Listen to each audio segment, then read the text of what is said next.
ముషిరాబాద్ నియోజకవర్గంలోని కవాడిగూడ డివిజన్లో BRS MLA అభ్యర్థి మొదటి రోజు పార్టీ ప్రచారం హనుమాన్ టెంపుల్ నుంచి పాదయాత్ర ప్రారంభించారు. ముఖ్యమంత్రి కేసీఆర్ చేసిన సంక్షేమ పథకాలతో పాటు తాను చేసిన అభివృద్ధిని ప్రజలకు వివరిస్తూ ముఠా గోపాల్ కారు గుర్తుని ఓటీఎస్సీ గెలిపించాలని ప్రజలను కోరారు. ప్రచారంలో ముగ్గుబస్తీ మల్లయ్య హోటల్, ఉన్నికుంట భవానీనగర్లో మహిళలు, కాలనీవాసులు ముందుకొచ్చి ముఠా గోపాల్కి హారతిస్తూ స్వాగతం పలికారు. తెలంగాణ ప్రజలందరూ బీఆర్ఎస్ పార్టీ వైపే ఉన్నారని, తెలంగాణ రాష్ట్రంలో బీఆర్ఎస్ పార్టీ హైట్రిక్ విజయం సాధించి ముఖ్యమంత్రి కేసీఆర్ మరోసారి ముఖ్యమంత్రి అవుతారని ముఠా గోపాల్ ధీమా వ్యక్తం చేశారు. ఈ కార్యక్రమంలో ముఠా జయసింహ, వివిధ డివిజన్ అధ్యక్షులు, కార్యకర్తలు, మహిళలు పెద్ద ఎత్తున పాల్గొన్నారు.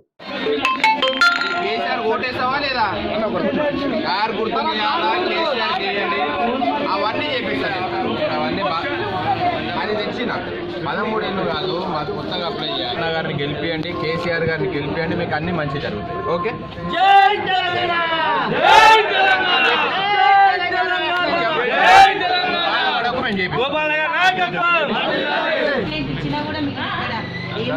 పని పెండింగ్ ఉన్నది. శాంక్షన్ వచ్చింది, ఎలక్షన్ అవ్వచ్చు కాబట్టి ఆగింది. ఎలక్షన్ ద్వారా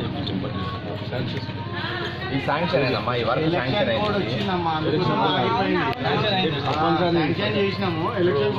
చందన్ మీరు కాబట్టి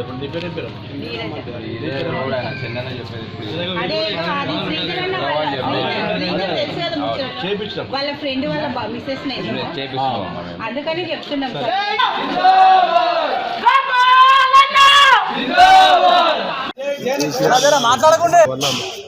బిడ్డ పెళ్లి చేసాము, మనమరాజు పెళ్లి అయింది. మరి ఈనాడు మరి కేసీఆర్ గారు మరి పెద్ద ఎత్తున మరి పేద ప్రజలకు ప్లాన్ చేస్తున్నారు.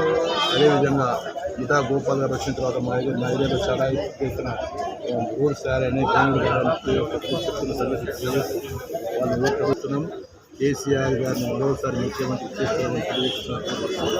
మరి ఈనాడు మీరే శ్రేణ చూస్తున్నారు ఆశిస్తున్నాను. మరి మా దగ్గర ఏ వ్యక్తి కానీ బయటకు తీసుకెళ్ళి కానీ బయటికి వచ్చి పాపం లేదు. ఏ బస్సు చాలా పెద్ద లోకల్గా నెట్టిపోయిన కానీ ఆ లోకల్ పబ్లిక్ చాలా డెఫినెట్గా దీన్ని చూసినట్టయితే మేము చేసిన అభివృద్ధి కార్యక్రమాలకు, సంక్షేమ కార్యక్రమాలకు కష్టపడి పనిచేస్తున్నందుకు, వాళ్ళు తిరిగి పనిచేస్తున్నందుకు వాళ్ళు మాకు ఓటేయడానికి సిద్ధంగా ఉన్న తెలియపరుస్తూ జై తెలంగాణ, జై కేసీఆర్, కార్మికులకి మన ఓటును మాట్లాడే ముందు